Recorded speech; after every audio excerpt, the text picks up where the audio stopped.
Good morning all of you. मैं Anita Singh, director Kidzee school Shivpuri MP. बहुत दिनों से मेरा मन था कि जो मैं सोचती हूँ या जो मैंने सीखा है अपनी टीचिंग की प्रोफेशन के दौरान वो मैं आप लोगों से साझा करूँ।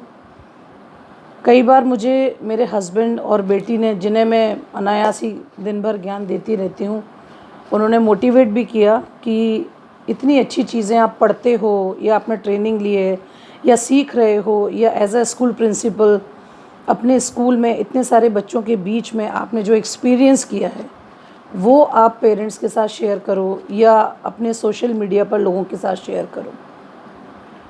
कोशिश भी की कई बार, लेकिन मेरा हमेशा से ऐसा रहा है कि जब तक कोई सामने व्यक्ति ना हो मैं शेयरिंग नहीं कर पाती, अपने विचार व्यक्त नहीं कर पाती हूँ।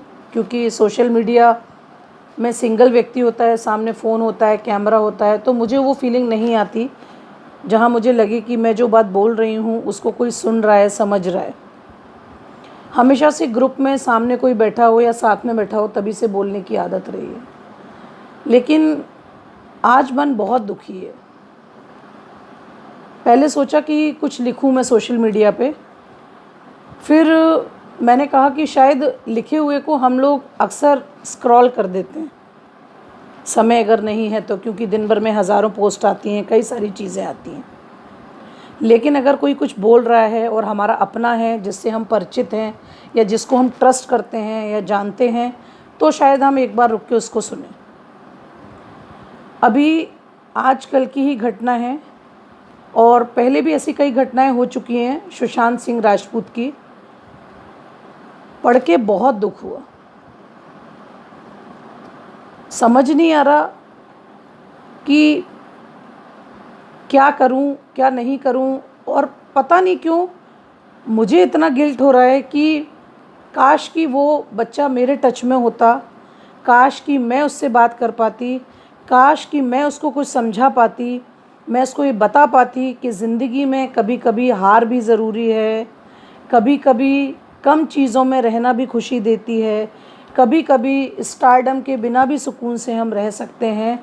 लेकिन अफसोस कि मैं उस बच्चे के लिए कुछ भी नहीं कर पाई और वो बच्चा ऐसे ही चला गया। आप सोचिए कि कितना मुश्किल उसके लिए रहा होगा वो पल, जब उसने जीने से ज़्यादा मरने को अपना समझा।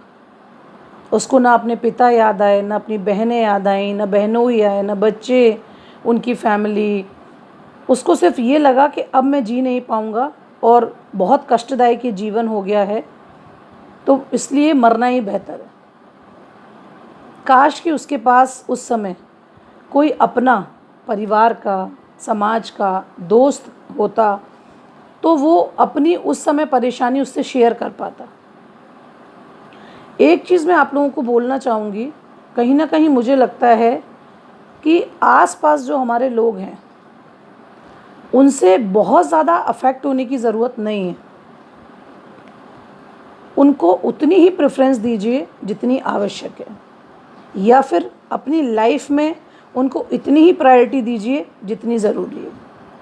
हम लोग कई बार क्या करते हैं कि घर में जो लोग हैं उनको तो टेकन फॉर ग्रांटेड लेते हैं, और घर से बाहर निकलते ही जो लोग फेक दुनिया में जी रहे हैं, मैं सभी की बात नहीं कर रही हूँ, कई बार लाइफ में बहुत अच्छे लोग भी मिलते हैं, लेकिन हर दूसरे कदम पे आपको ऐसे लोग मिल जाएंगे जो आपको सिर्फ डीमोरलाइज़ करेंगे, आपको इमेजिनेशन की दुनिया में ज़्यादा ले जाने की कोशिश करेंगे, या सिर्फ आपके फैशन के ऊपर, आपके कपड़ों के ऊपर, आपके लुक्स के ऊपर, या सोशल इमेज के ऊपर, या फैमिली में क्या चल रहा है क्या नहीं चल रहा है, पर्सनल चीज़ों के ऊपर आपको बोलेंगे और हम अफेक्ट भी हो जाते हैं।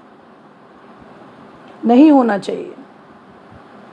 देखिए, आज लॉकडाउन ने कहीं ना कहीं, ये जो कोरोना क्राइसिस आया है, हमें ये सिखाया है कि कम रिसोर्सेज में परिवार के साथ भी हम खुश रह सकते हैं, सुकून से रह सकते हैं।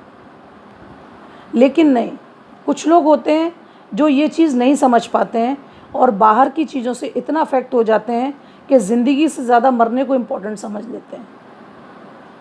उन्हें थोड़ी भी कोई चीज़ की कमी होती है, चाहे वो पैसा है, स्टारडम है, सोशल इमेज है, उसको ये लगता है मुझे लाइफ ख़त्म कर देनी चाहिए, सॉरी, मैं नहीं जी पाऊँगा, मैं नहीं कर पाऊँगा।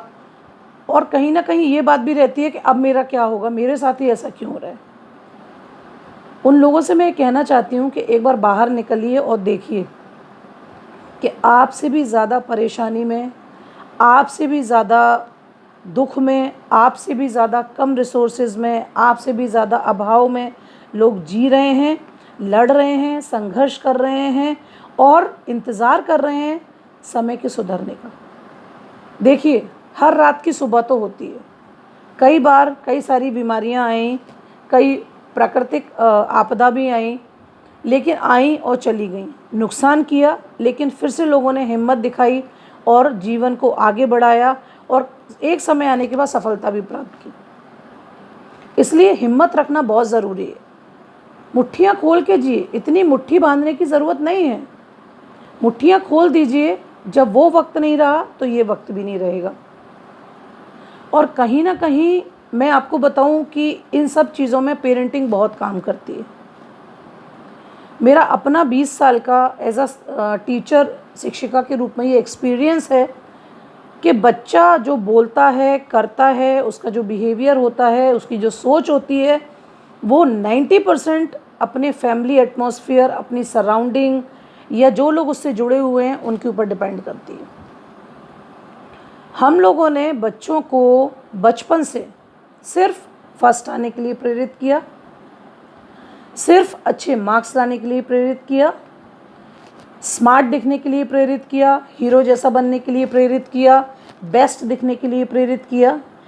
आप लोग मुझे बताइए कि आपकी अपनी लाइफ में क्या हमेशा सब कुछ बेस्ट हुआ है?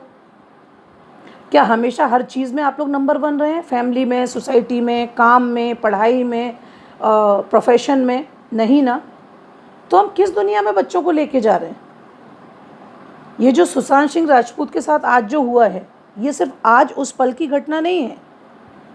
ये शनै शनै जो उसने देखा, सीखा, समझा, उन परिस्थितियों से जो विचार उत्पन्न हुए, उसका नतीजा है।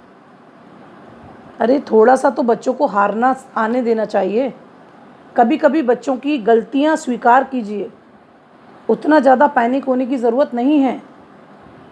कभी कभी सेकंड भी आ जाए तो कोई बात नहीं, कभी कभी चीज़ों को परफेक्शन तरीके से नहीं कर पाए तो कोई बात नहीं। बच्चा है, कर लेगा, सीख लेगा, समझ लेगा। लेकिन अगर आप हमेशा चाबुक लेके उसको दौड़ाते रहेंगे कि नहीं दौड़, तुझे फर्स्ट आना है, तो वो इंसान तो रहेगा ही नहीं, जानवर वो है नहीं। आप सोचिए वो जो मनस्थिति है उसकी, जहाँ उसको ये लगता है कि अगर मैं फर्स्ट नहीं आया तो मम्मा पापा दुखी हो जाएंगे, अगर मैं फर्स्ट नहीं आया तो सब मुझे बोलेंगे। कई बार मैंने सुना है कि मम्मी लोग या मेरे आस पड़ोस के लोग, देखो वो आंटी क्या कह रही है, कैसे घूम रहा है, देखो वो आंटी क्या बोल रही हैं, वो ऐसा कर रहा है, और वो अंकल क्या बोलेंगे। अरे क्या लेना देना आपको भाई? और वो आंटी अंकल ये वो हैं कौन? आप जब दुख तकलीफ़ में होते हैं तो कोई आंटी अंकल पड़ोसी नहीं आते हैं भाई। कोई बहुत विरले ही लोग होंगे जो अपनापन रखते हैं, प्यार रखते हैं, आपके दुख तकलीफ़ में आएंगे, वो भी कभी कभार, हमेशा नहीं। आपका अपना परिवार, आपके अपने लोग या कुछ चुनिंदा मित्र जो वाकई दिल से आपसे जुड़े हुए हैं, वही साथ दे पाते हैं। तो इतना ज़्यादा बच्चे को सोसाइटी, सराउंडिंग, इसके लिए इतना फोकस ना करें कि वो ये भूल जाए कि मुझे खुद के लिए भी जीना है या मेरे खुद के लिए क्या सही और गलत है। आराम से बच्चों को पालिए, प्यार से बच्चों को पालिए, पेशेंस रखिए। आप भी पैदा होते ही परफेक्शनिस्ट नहीं बन गए थे। हमारी गलती क्या है? हमको लगता है जो गलतियां हमने की हैं वो हमारा बच्चा ना करे। ऐसा नहीं होता है। कुछ चीज़ें उम्र के साथ, समय के साथ अपने आप परिपक्व होती हैं। अगर आप ये सोचें कि आपने एक कप में गुठली डाली, मिट्टी डाली, खाद डाल दी और आप 24 घंटे उसको लाइट भी दे रहे हो और 24 घंटे ऑब्जर्व कर रहे हो, हमेशा उसकी केयर कर रहे हो, तो ऐसा नहीं कि उसमें पौधा निकल आएगा और फल देने लगेगा। हर चीज़ की एक प्रक्रिया होती है, इस बात को समझ लीजिए आप लोग। और हर चीज़ का एक तरीका होता है और एक समय होता है। आप लोग स्टेप बाय स्टेप काम करिए ना। आपने कभी नींव को देखा है? नींव जब भरी जाती है तो क्यों नहीं वो एक साथ सारा खड़ा कर देते हैं कि नींव भी खड़ी कर दी, एक दिन में दीवार भी खड़ी कर दी, खिड़कियां भी लगा दी, दरवाजे भी लगा दिए। नहीं, एक लाइन पूरी लगाई जाती है, मसाला भरा जाता है। आप देखो वो धागे से नाप नाप कर कितने अच्छे तरीके से सेट करते हैं, जबकि वो पत्थर है। और हम क्या करते हैं, एक जो कोमल हृदय कोमल मन का बच्चा है उस पर चाबुक चलाते रहते हैं। वो नींव भी मजबूत तब होती है जब पूरी देख रेख, पूरे धीरज के साथ, संयम के साथ, पूरे नाप तोल कर, एक अच्छे मसाले के साथ, अच्छी तलाई के साथ, अच्छी क्वालिटी के पत्थर के साथ, या अच्छी ज़मीन पर उसको समतल करके, या अच्छा मसाला लगा के समय के साथ उसको जब तराई की जाती है तब वो मजबूत होता है।